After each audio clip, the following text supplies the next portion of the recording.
Hello everybody and welcome back to another daily task chat. Today we're talking about leisure and entertainment and we have a fantastic task for you today and I'm really delighted that Jude's here to explain it. But before I get on to that, let me introduce myself and we'll go around the room so you know who everybody is.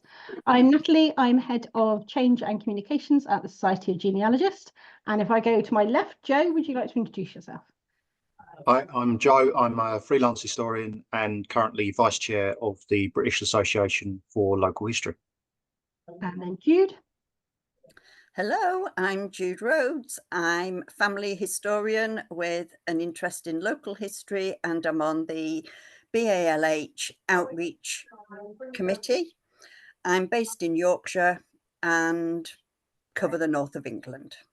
Fantastic. And last but by no means least, Helen, please. Hi, I'm Helen Covey. I'm editor of Family Tree, and I also pulled together the Family Tree Plus programme. And we're really delighted to be sponsoring all about that place this year. So that's really cool. And yeah, I look forward to hearing about your project then, Jude. Yes, Jude. I will share my screen really briefly, just so people can see the section of the workbook that we're talking about, and then I'll stop sharing so that you can actually hear us talk, see us when we're talking. So just share my screen quickly. So we're in this day 4 section of the workbook where it says monopolize your place, and the task runs over these 2 pages. And then there is a link, or there will be a link when you get the final version of the workbook and it's all finished. There will be a link to some fuller instructions that have been created by Jude. So I am going to stop sharing because I think it's far more interesting to see Jude. And I'm going to hand it to you, Jude, because you created this fantastic task for us. Oh, thank you so much, Natalie.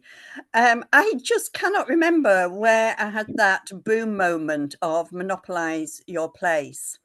I wasn't playing Monopoly, it just came into my head.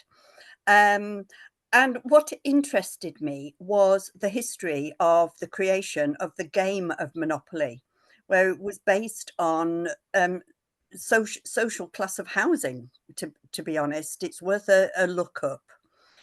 So I thought, oh, I could do this for my village, for Grassington. And I started having a play around and found it really fun by identifying, 2 or 3 of the large houses in the purpley colour, which we associate with Mayfair. And then on an old map, where cottages, really old lead miners' cottages were that have now been demolished. And they were more towards the brown colour that we're familiar with in Monopoly. And I started thinking, this is really quite interesting. And decided if I did this over time using different maps, I would be able to get an idea of how the village changed in regards to housing and social structure, etc. But then, me being me, I got a bit carried away and I started thinking about the services on the Monopoly board. So, there's the waterworks. So I identified the old water pump in my village. We didn't have a railway. It stopped over the river, but it does have some historical importance. When did electricity come? So it started really giving me a different slant on the focus for my one place study. And I kind of pitched this to Natalie and Ruth. And I don't know if you want to chip in there, Natalie. We love it. I think it's such a wonderfully broad task. I mean, does anyone else want to chip in on where their imagination goes when they hear monopolize your place? Because mine goes a little bit crazy. So, Helen, I don't know if you've had any thoughts about how you might consider kind of categorizing things in your places of interest. Well, yeah, your ancestors.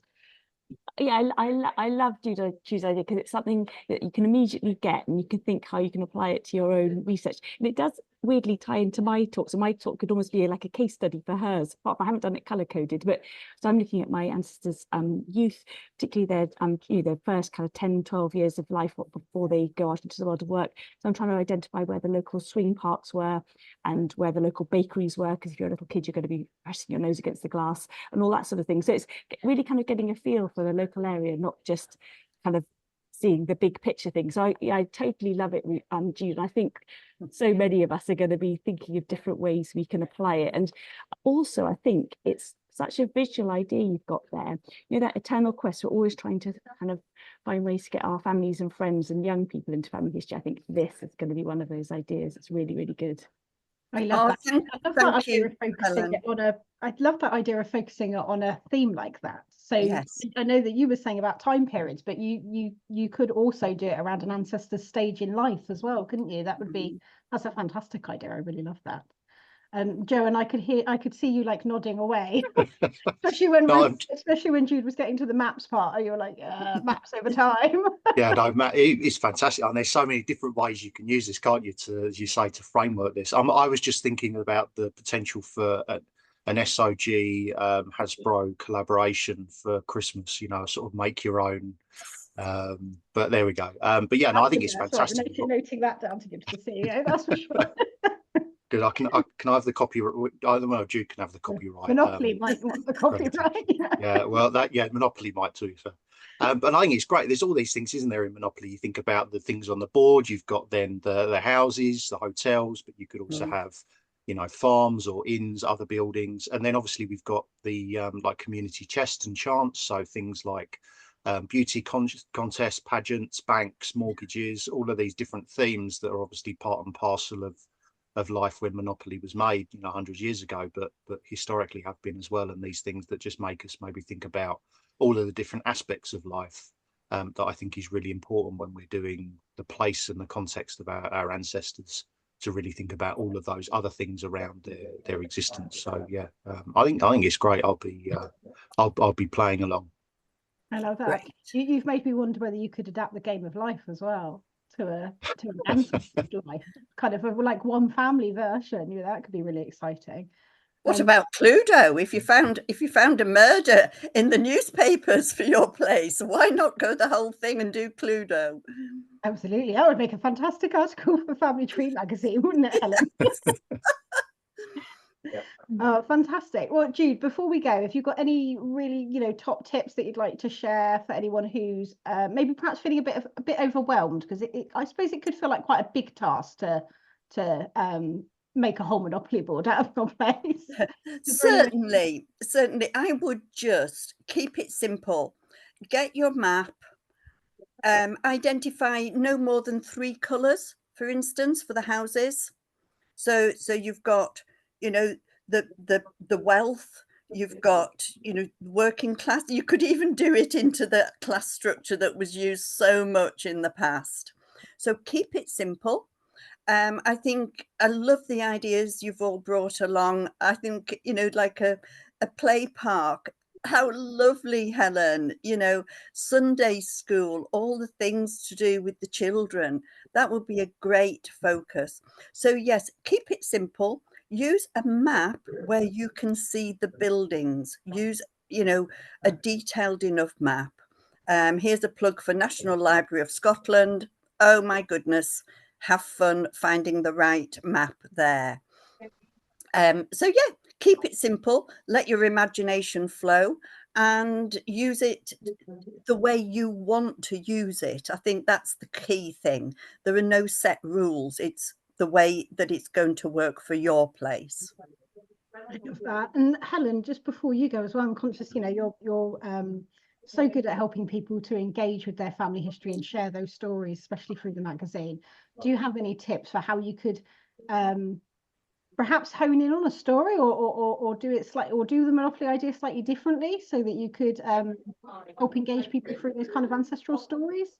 Yeah, I think one thing that we do, we have our massive tree building phase and we're gathering loads and loads of people. And then it's when we come and write up our family history that sometimes we realise that we're a bit sketchy on the details and we might have kind of added 2 and 2 together and made some assumptions about people's lives. Whereas going back to maps is one of the best ways of looking at a map to get a better feel for their life, because you see, you know, my ancestors perpetually seem to be living near the workhouse and near the railway tracks, and then, you know, they're not living in the salubrious end of town. And so even just that first look at a map, and then once you actually start pinpointing their houses, you know, going back to the census and finding out, you know, how many other families are living in their property as well as them, and just don't just see it as an image on kind of Google Maps that you kind of there's cars whiz past and you assume that's their home. It's their home along with many other people. So I'd say just take that time.